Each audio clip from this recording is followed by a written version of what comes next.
Hello, bearded bee people. Welcome back to B&K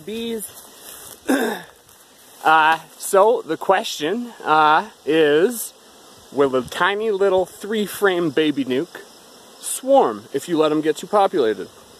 And the answer to that question is, hell yeah, they will.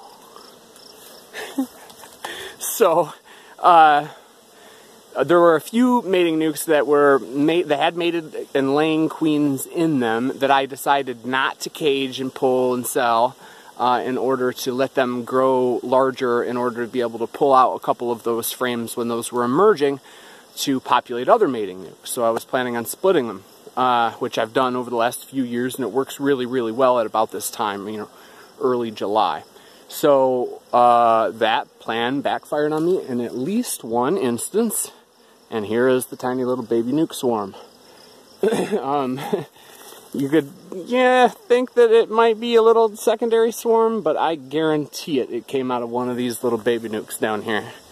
I could probably point to the exact one if I went back through them. But either way, I'm going to try to get these in a nuke box. Let's see how well we can do it. And you'll notice that this is up above the swarm that ruined the video. So this is the popular area for swarms this year. These are the only two that I think I've left anywhere. In this yard anyway.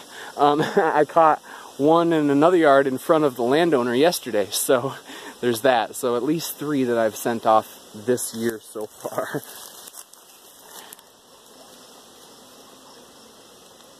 Alright, I'm just going to try to brush them in, try to keep my eye out for the queen.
Alright, so I think that'll work.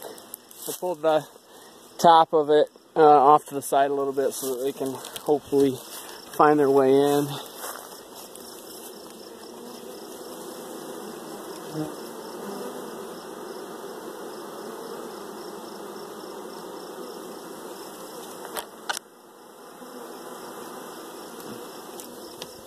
Okay, but I have a Fremont area beekeepers meeting here in about an hour, so I have to go. Plus, it's a great brew of bees, so I'm not going to sit here and waste a whole bunch of time for it. But thanks for watching. I hope you enjoyed this video and the answer to the age-old question of will a baby nuke swarm. See ya.